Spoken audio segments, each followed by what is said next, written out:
Welcome to Chronicles of the Phoenix, the podcast. So exciting. We have another guest today. It's a surprise. Surprise. Jessica Foley coming at us. Mm-hmm. Tell us about you, Jess. So, thanks for having me. I am a psychotherapist. I'm licensed in 7 different states, and depending on which state you're in, my licensure changes. So LMHC, LPC, or LPCC. What do those letters mean? Licensed mental health counselor, licensed professional counselor, or licensed professional clinical counselor, depending on where you live. So, and who I work with women across the reproductive lifespan. So I like to say, from like mid-20s up until 50s, 60s, 70s. I like it all. And I see a lot of new moms that are struggling in early motherhood, either with pregnancy, with getting pregnant, with all of the things that come with that part of our reproductive life, and then postpartum after having a baby, the challenges that come with that. And then I also, because I'm sort of in that stage myself now, see a lot of perimenopausal women and menopausal women as we transition into that part of our reproductive lives. And I feel like that's a great time to enter therapy because there's just not a lot of information out there about how that hormonal intersection plays with our lives. So it's a really rich time to do some heavy lifting and therapy. Yeah. And we were really excited to meet Jess at one of our WBDC Women Business Development Council meetings, 3 months ago now? Yeah, probably. And Jess had this like super cool vibe, and we were like, we should probably become friends. And then we learned that we work like 5 feet from each other down the street. So there's that too. Friends and neighbors. And the new thing that we like to do with our new friends and neighbors is ask them to be on our podcast. We meet people where we like, you're next. You're coming in. So fair warning, if you become new friends with us, you might be on here next. But thankfully, Jess was like, sure. Yes, I'm very excited. And fun fact, you've been a podcaster before. Yes. A long time ago, I was on a podcast called Mama Bites, and with my friend Corinne Crossley, friend and colleague Corinne. And yeah, we talked all about probably the intersection of like food, our bodies, motherhood, and how to make sense of it all. It was great. Well, one intersection from our last podcast to this one is we talked a lot last time about intuition. And one of the things Courtney and I just did today was we went and got our tarot cards read. We did. First time. It was the first time? Yeah. Together. What? We've done them separately, like in little bits, but not like seriously. Ooh. I know. Right? So it was really awesome. It was so cool. Yeah, we're still digesting, but the Empress was my base card, and that makes me so happy. I wanted to laugh out loud when you got that, and I could see how excited I was so excited. And I'm a little mad because she was the base and there was a cross of the 9 cups on top of her. So I don't have a good picture of her because she was so pretty. She was so pretty. And the common theme, I think none of the listeners will be surprised for me personally, was slow down. Slow down. Yeah. In my common theme, I don't know, you'll have to tell me if you agree with this, but it felt like it was about getting to know yourself, trusting that you know yourself, and moving forward and just like living into that. But then remember my future one was the 7 of Wands, which wands, I didn't even realize were a thing in tarot, but amazing. Yes.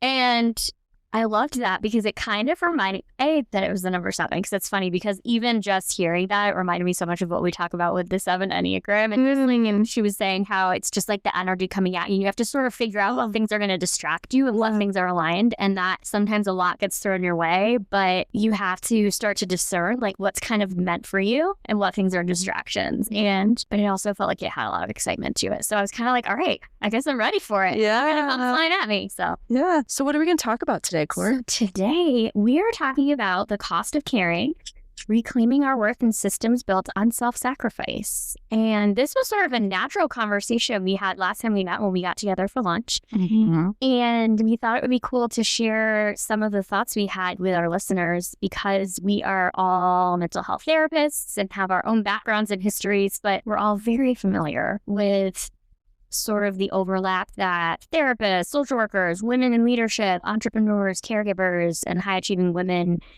tend to get like the same message from society, from everything around us, that our value comes from giving, and that's sort of our purpose. And I think there's a lot of nobility in that, and I know we'll talk about all of that, but then how does that translate into what we do in our work? How do we set our own boundaries within that? How do we survive, and not just survive, but thrive, and see the worth of what we're here to do?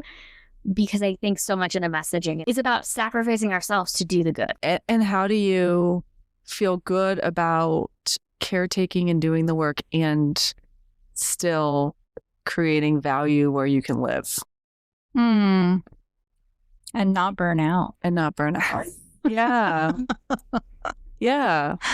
So either one of you, when did you first begin to think about the connection between self-worth and the system we operate within? Ooh. Initially, when I was thinking about this, I was like, oh, I think it was when, as a private practice clinician, I started working with insurance. But if I really think about it, it was back when I interned and gave away myself for free. Yeah. And, I don't know where, and I think I probably land this way with a lot of this conversation. Like, I don't have a best path forward for all of us. Like, I don't know what the right answer is, but I know that systemically, I think that should change, right? Like, I think if we're asking ourselves to enter into this work and learn things and grow as people and turn into clinicians, there has to be some sort of compensation, financial compensation, to sort of like even that exchange and like make that happen. Because if you learn from the jump, like, oh, like you're free labor, Right.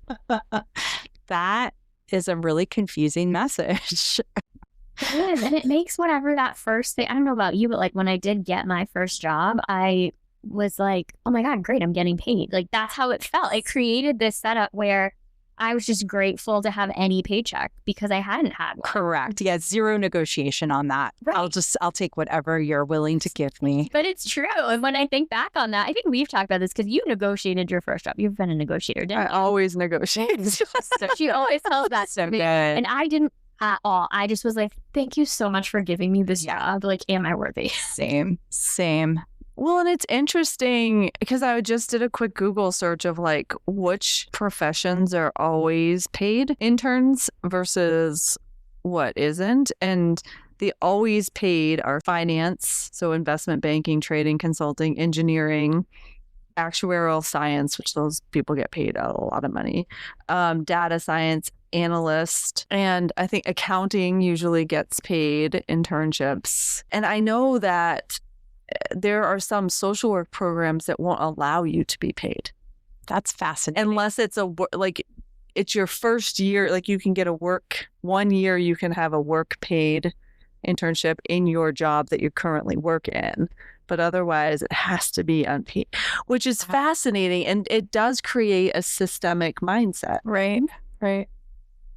And I do think that if you go out and you have right out of the gate while you're in undergrad and you're in a profession where you're making sometimes 40 grand a year as an intern, of course you're going to learn how to advocate and negotiate and feel worthy of demanding a paycheck that's bigger than that. Right. Versus someone in the human services profession who's been giving their services away while paying for school.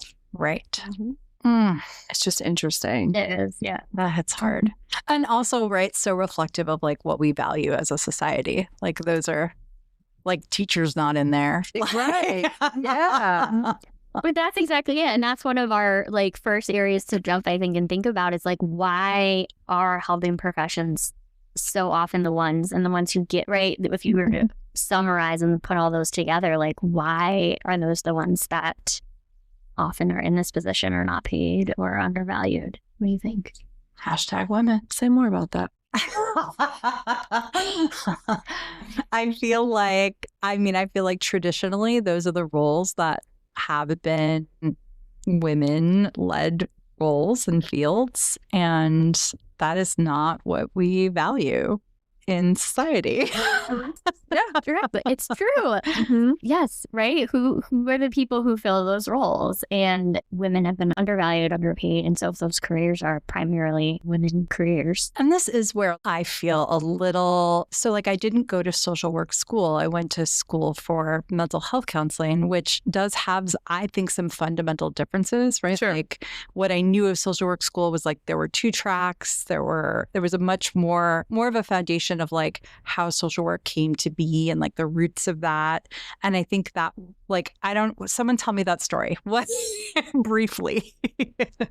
Is it of giving of yourself? I mean, it depends on what source you get. But even if we just shrunk it down to the roots of social work are in altruism. Right. It is, right. How do we then turn that into like a paid? No, and I've talked with people before too about like, I think that nonprofit work alone is seen as mission work. And people think mission work is charitable giving. And so therefore it's wealthy people's donations. Wow. Right. So, and as a result of that, you don't fund that at the same level that you would fund big pharma or finance, right? Like, so, and I think we as a society have to move away from nonprofit work being like, we have to change the name. It's not nonprofit. It's not charitable giving. Right. It is caring for human lives. Right. It's mental health. It's mental wellness. It's in the same way that it's physical wellness.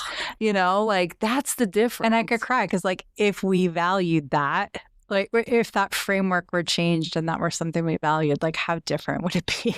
Right. And it's not so crazy. Right. And it's not nonprofit because you actually do need to make money in order to infuse into the system. And nonprofits, they make communities thrive and survive. Like the absence of those, I think you have deserts of communities.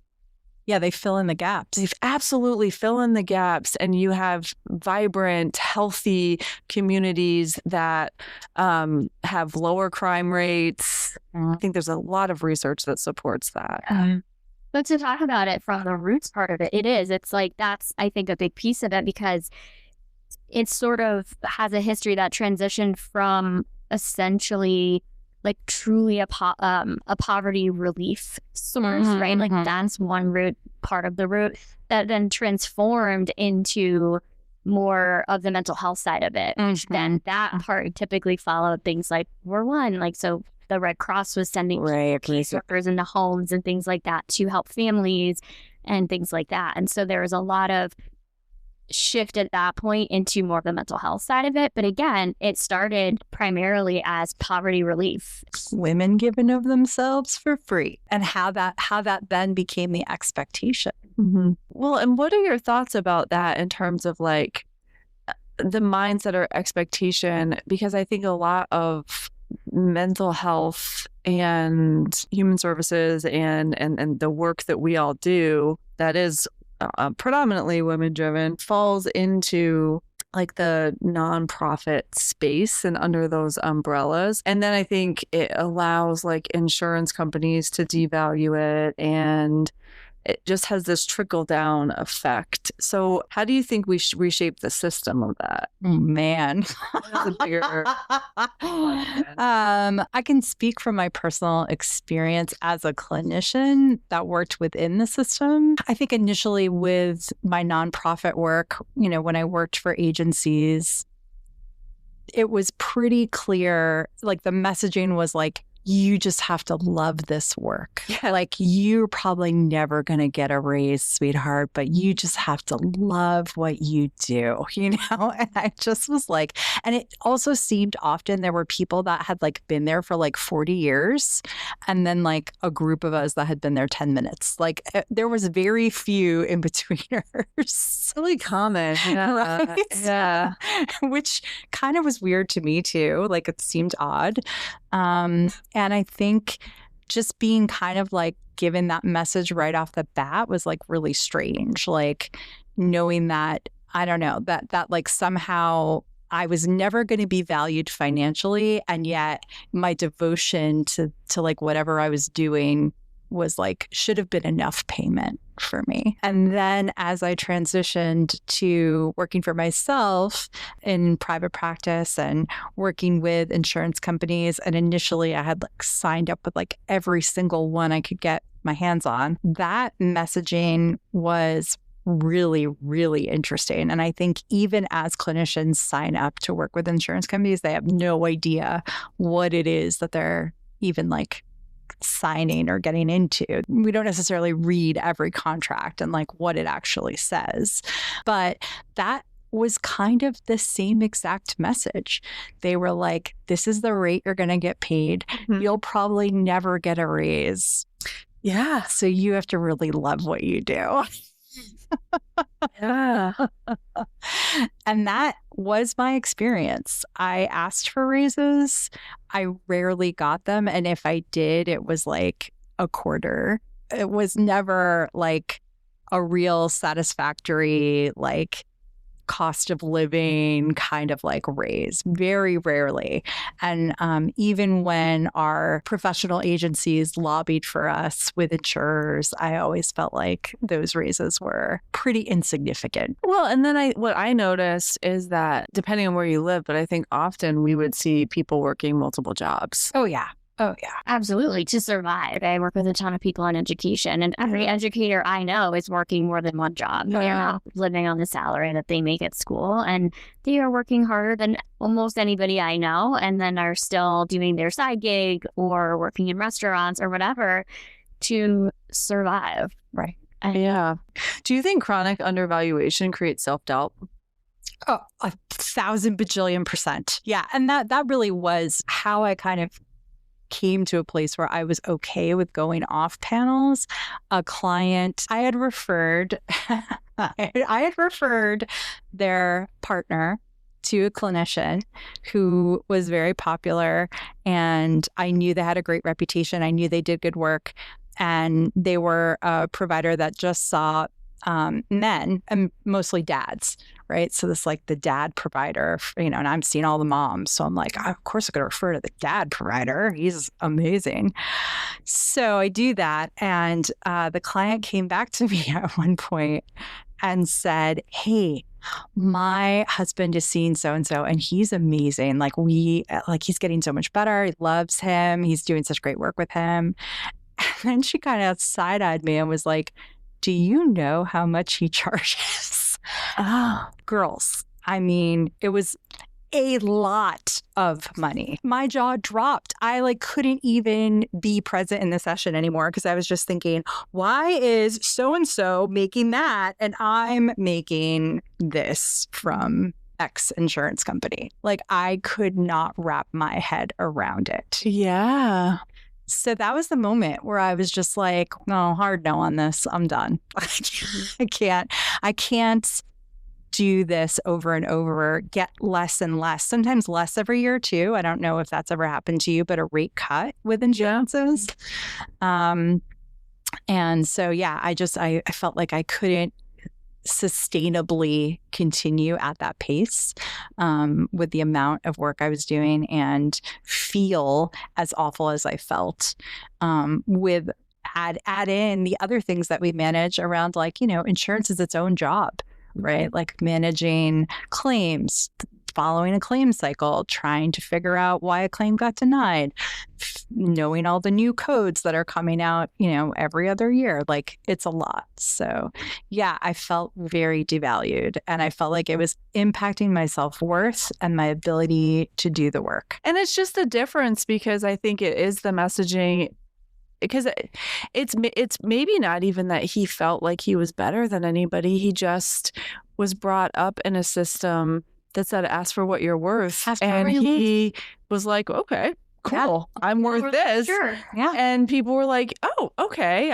I think you're worth that, so I could pay that. Where we're taught, stay humble, play small. Do it because you love it. Do it because you love it. And I think these themes of kind of always feeling like you're replaceable, that you have to overwork to prove your value, that we need this chronic external validation to feel like our worth is proven, and being driven by that. And that I think, and I know that especially early on in my career, I ran into this of like my self-sacrifice was mistaken for purpose. Oof. And that the more that I gave of myself and sacrificed of myself, the more mission aligned and mission driven I was.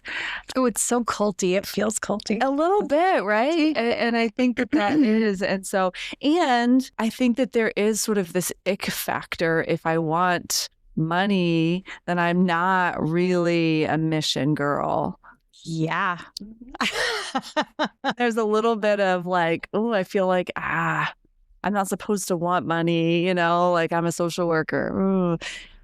And I feel like that does come from those early jobs, right? And I know that was definitely messaging I felt I got at, our last job, in terms of, before I was working on a team with you, early on, it was like very explicit, like, oh, if you're gonna ask this, like, it's not gonna happen. And part of that was like the culture of the team. Like, it wasn't necessarily people in leadership saying that, but it was just like, this is how it is. Like, there's no point, we haven't had a raise in however long, so don't bother, and this is just the way that it is here. And my personality, I think, is, I definitely like that, absolutely increases my self-doubt, because I'm not as much of a pusher as you are against things. And we talk about this, and that's just like in my nature.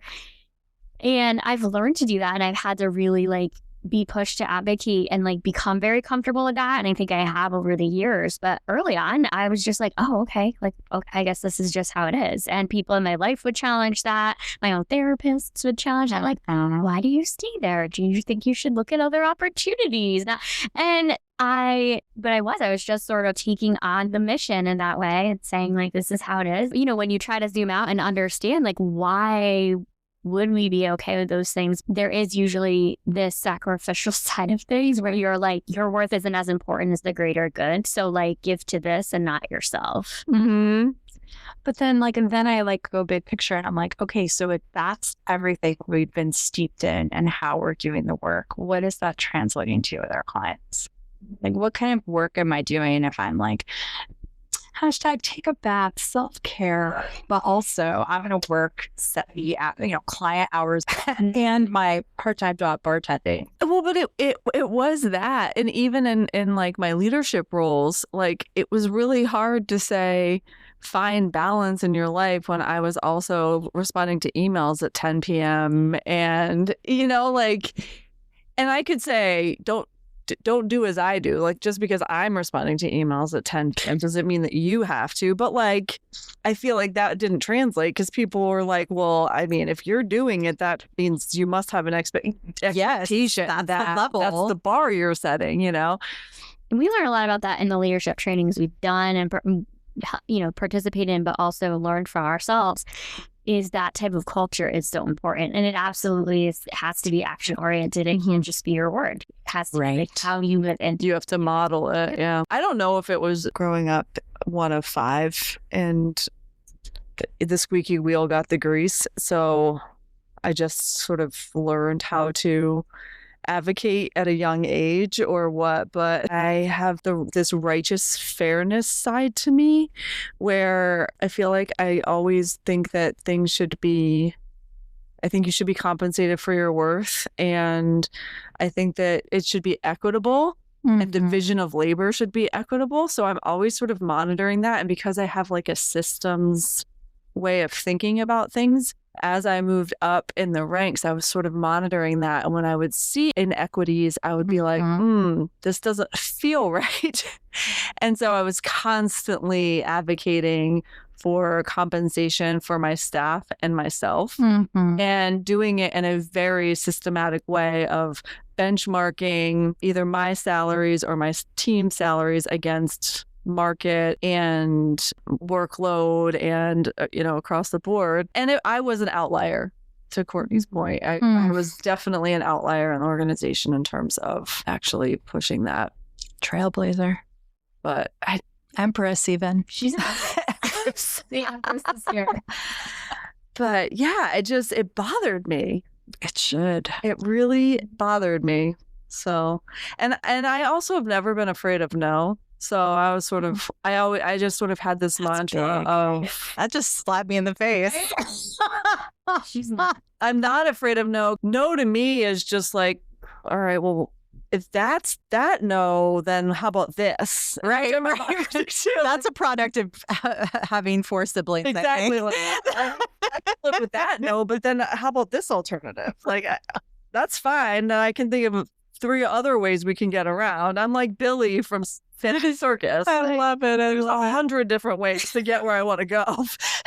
Endless possibilities. Endless possibilities, and I'm relentless. So that's amazing. People know what they got. They're like, we can't keep trying. We're gonna run out of energy. You're gonna outplay us every time. So I think that was also part of it, was that I just wasn't afraid of a no answer. So I'm like, what's the harm in trying to get the answer? The worst case scenario is my salary stays the same and my staff salary stays the same. Right.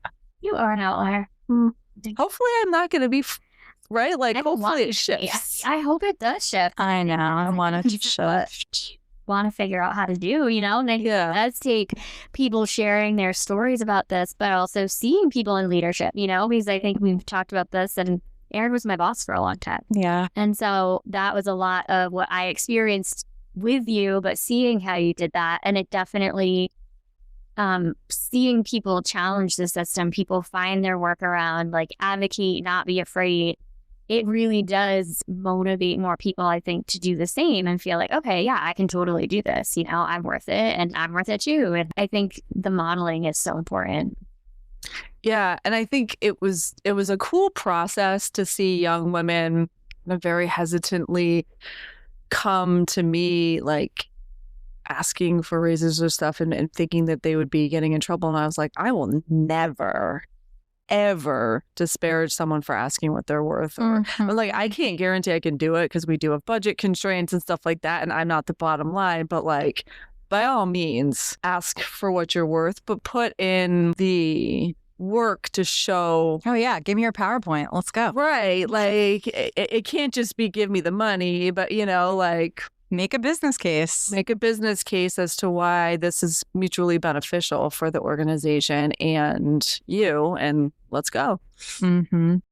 So what boundaries have been most important in protecting your worth? I have to pretty consistently remind myself of worth in certain ways. So I don't know how I think of it in terms of boundaries. I guess as I say this out loud, I think it's part of this classic being somebody who likes to give and give so much of myself. And I do that in a lot of areas of my life, not even realizing how much I do that, like within my family or whatever, until I'm like, oh, you know how to do that thing that I've done for 15 years probably. Okay, like I guess we should talk about it. And so I think I do fall easily into a mentality of like, I can just do it, right? And if it's easy for me to do, I'm just going to take it on. And I've done that a lot. So I'd say in my jobs and how it intersects with my worth, I think I am somebody who can easily continue to just do more and more and more for nothing. And it becomes really clear to people, and people like that, right? Other people around me are not going to challenge that and tell me not to. I mean, they're like, great, that's awesome that you have, that you're taking this on. And I would do that in work all the time for nothing. I wouldn't be like, oh, but I should also get paid for that. Like, it would just be another thing that I did. And I do that in a lot of areas. So in terms of boundaries, I'd say that's been a very important one, has been to recognize that I really can't take everything on because it comes at a cost. And I certainly can't take everything on if there isn't something coming back to me sometimes. And that does add to my self-worth. So that's what I would say. Oh, I love that answer. That's a good answer. And I can relate to that a lot. Mm-hmm. I mean, I think I keep going back to this, but I think the biggest boundary in my professional life has been my insurance battle that I won. Yes. So I guess it was like from like 2008 to 2015 or 16, I took almost every insurance I could, and then deciding within my private practice that like I didn't want to do it anymore. And I think from a business perspective too, right? Like I knew I had a market that could support private pay. And I also felt like I had been working long enough in that time that I had some experience, I had some credentials, like I knew I was worth more than what these insurance companies were willing to offer me. And I did try to negotiate with them for a really long time. And the answer that I just kept getting back was like, no. And at the time, I was partnering with an OBGYN office, and it was really imperative for them that I continue to take insurance. It was beneficial to them. And so they kept saying to me, when I met with one of the doctors and we sat down and talked about it, and she said, well, what would it take? What would have to happen in your life for you to continue to accept these insurance rates? And I said, I would need to be fiscally dependent on my spouse forever. That's what it would take. That's what it would take. And she, at that point, was like, oh, I see. And it just was something I was like, no longer, like, it just became so clear to me. And I was like, filled with rage a lot back then, because I just didn't want to do it anymore. I didn't want to feel that way anymore. And I was willing to make whatever money I could. And initially my rates were, pretty low, I would say now for the market standard, because I was scared. I was so nervous about ending those contracts. But I can tell you, like, it all works out. Your clients find you. The people that are meant for you will come to you. And I can still hold the belief that everyone should have access to therapy and create pathways to that within my practice, and know that there are also pathways to that outside of my practice. I am not meant to treat everyone. Is a fact. And I've gotten very comfortable with that. I've gotten really comfortable with a no. Sure. That's huge, though. That is huge. That's a huge distinction from where we started this conversation of what it's like to hold these two truths at the same time. I can be in a field that absolutely has so much of a giving nature, that doesn't also mean it comes at a sacrifice to us, that I can also recognize that there are ways for everybody to receive the care that they need. There's a lot of challenges, but it's not all up to you to have to. Right. It's not your single job, Jessica, to figure this out and be open for every single person in London, Connecticut to come work with. Right? Yes. Like, that's just not going to be reasonable. And I think if we all had that mentality, like, we just get very stuck there. Mm-hmm.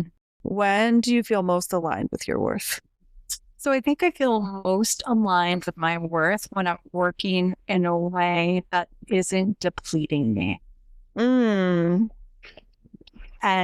when I can structure my time the way that I need to like perform at my best, right? Like when I can go into the day feeling like I am ready to give to people. Like I know what the job requires of me, and like I'm up to task. Like sometimes I go in and I'm like, oh, that was not an A+ day. I came in with like a C level, but sometimes I go in and I'm like, he knocked it out of the park. Like I was like in my therapy glory today. I was ready. I was like in it. And my clients can see the difference sometimes. Like they know, right? Like, maybe just didn't get a good night's sleep or something was off, right? And so like when I am feeling energized by my work, and when I'm feeling revitalized by the work, like that is like, I'm like, okay, yes. And to be frank, yes, also when the financial piece is in alignment, when I am getting paid what I am worth, it makes it all line up in a way that feels supportive and good, and like the exchange is what I need it to be. I think of it in terms of energy, like a lot of what you were just speaking about, I was picturing sort of like the energy loop in a way of like we're giving, but there has to be something that's like replenishing this along the way. And when you find balance in that, and it works, right? And there's sort of this good flow that's happening. But when that's off, it's either we're getting burnt because we're overworking because we're trying to make up for something, or, you know, there's a lot going on in our lives. There can be a lot of reasons why things kind of, the scales can tip. But when it comes to this cycle of finding your value in your work, I think when you place yourself at a certain value level, that flow is like continuous and it's great and manageable and feels right. Yes, so true. I have something I've been thinking about as we've been talking, though, and I'm curious what your thoughts are about how COVID impacted our industry and all of the things we've been talking about. Yeah, it's. I'm glad you brought that up, because that is also something that I would think about too, and it absolutely changed the game in our industry in a lot of different ways. I think in every industry across the board. I think there's a ton of research that talks about that, but one of the things that I can speak personally about is that it created competition, because a lot of young professionals in our nonprofit therapy space were able to leave the profession. Like, you were able to live at home. People were able to like work jobs that made less money, and we were able to save a lot more money. So we were competing against each other for the same small pool of applicants. And there also was an influx of COVID dollars that came in. So nonprofits were cash rich for the first time in a little bit, because we had all of this stimulus money to pay for the loss of revenue that we had initially when we had to shut down services. And what we were finding is that the young generation got real smart, actually, about advocating for salaries. And they were interviewing for places and were like, no, that guy over there will pay me X. And so it was driving up the market. Right. And then our salary scales were way out of whack, because the young clinicians coming in were making the same or very close to what their supervisors, and we were having to right size the salary scales. In Connecticut in particular, there was a study that happened for insurance companies, and we are the lowest paying across insurances in 5 states by a large margin.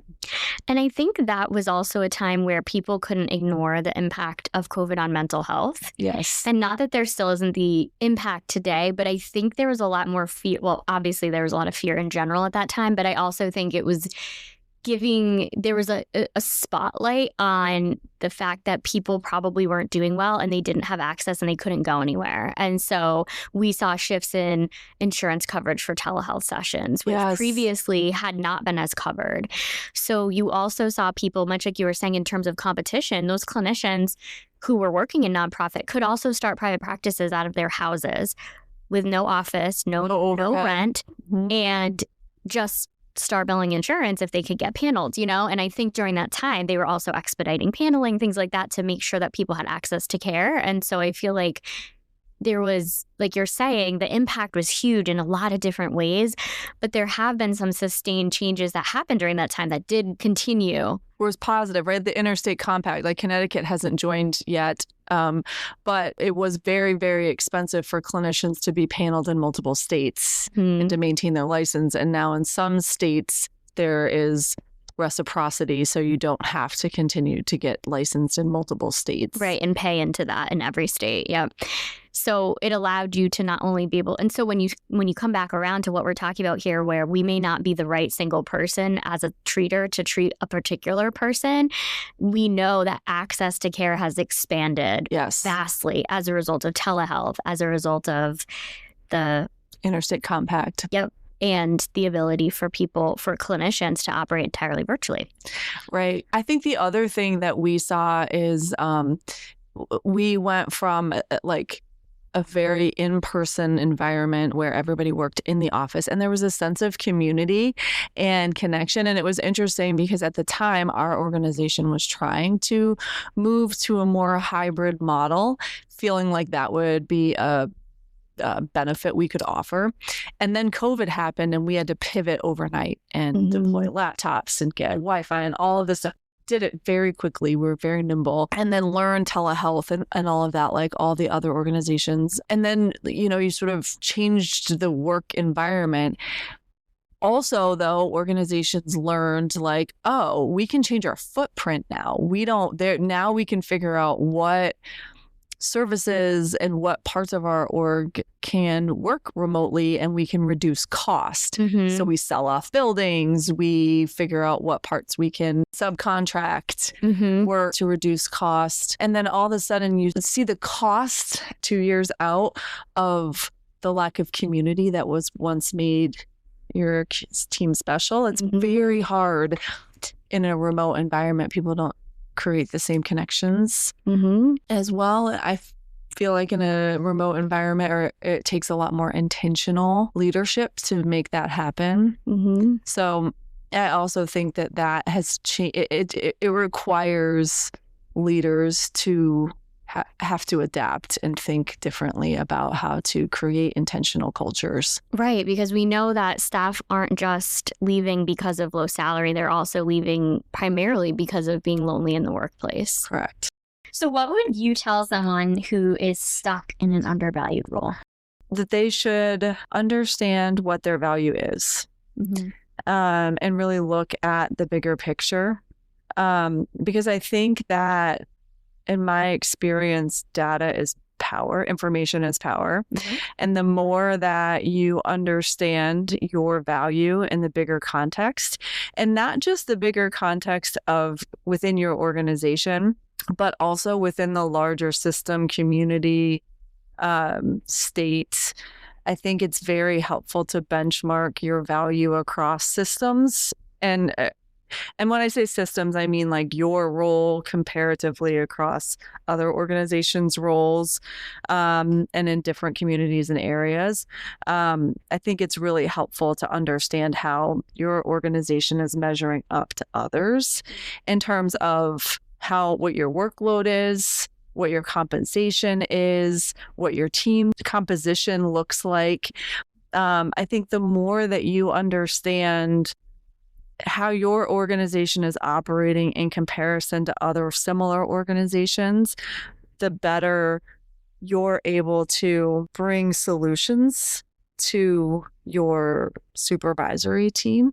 I think that in my experience, leadership is much more responsive when people bring to them solutions rather than problems.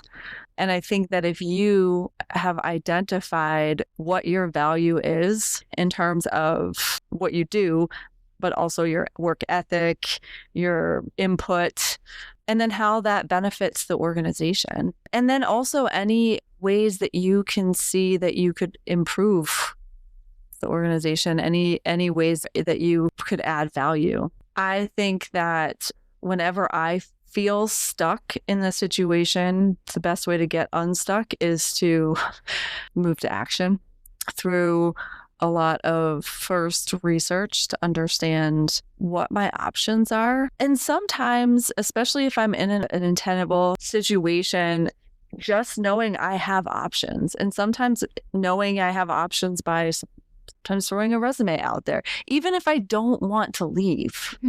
But just knowing that I can leave and recognize that I could be valued somewhere else.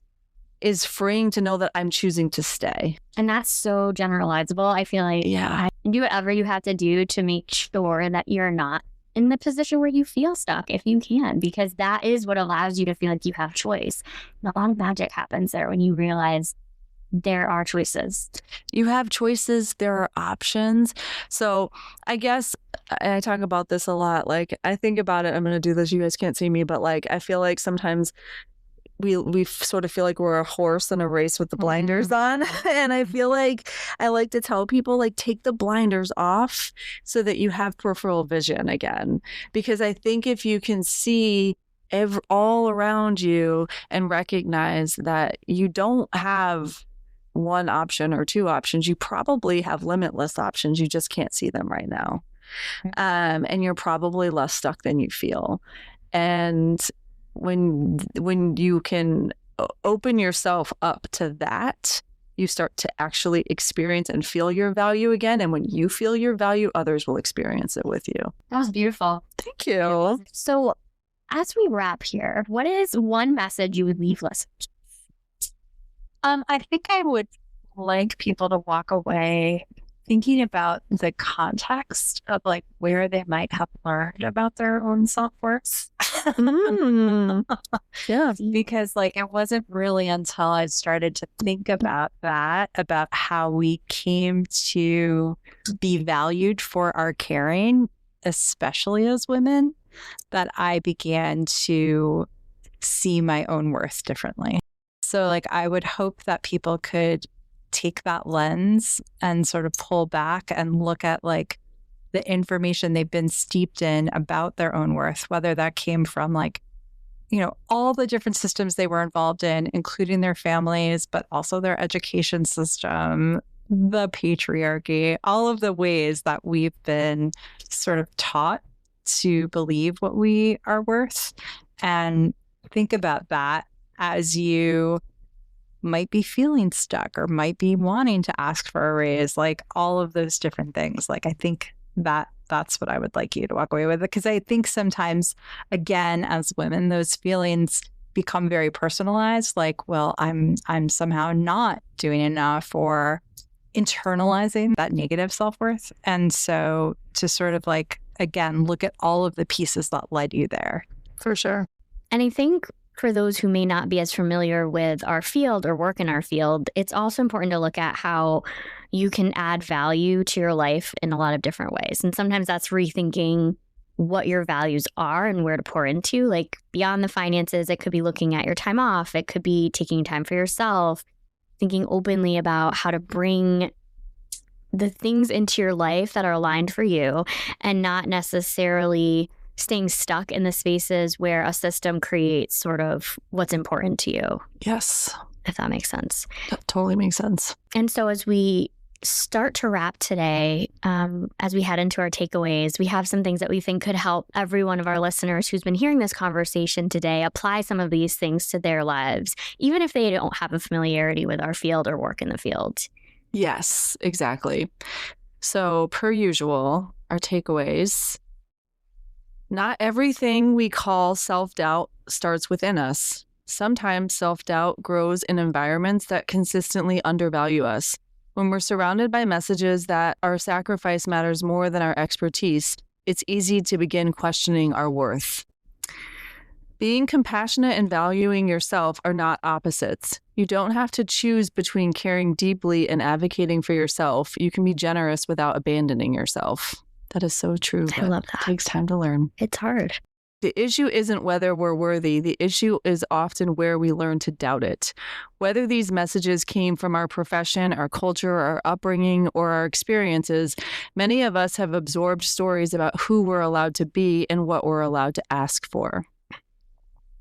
Sometimes the bravest thing we can do is advocate for ourselves. Ask for the raise, set the boundary, charge appropriately, take up space, trust that our value doesn't disappear simply because we acknowledge it. I think as a business owner, figuring out what to charge is so hard. Oh my gosh, yeah. And value in that way and not undervaluing yourself. Yeah. Healing isn't always about becoming someone new. sometimes it's about letting go of the belief that you have to earn your worth through sacrifice. That's it. That's it. So go ask for those raises. Thank you so much for joining us. Thanks for having me. It was the best. so fun. We appreciate you. Thanks so much, guys. Thank you. Good couple weeks. We'll see you next time. See you next time.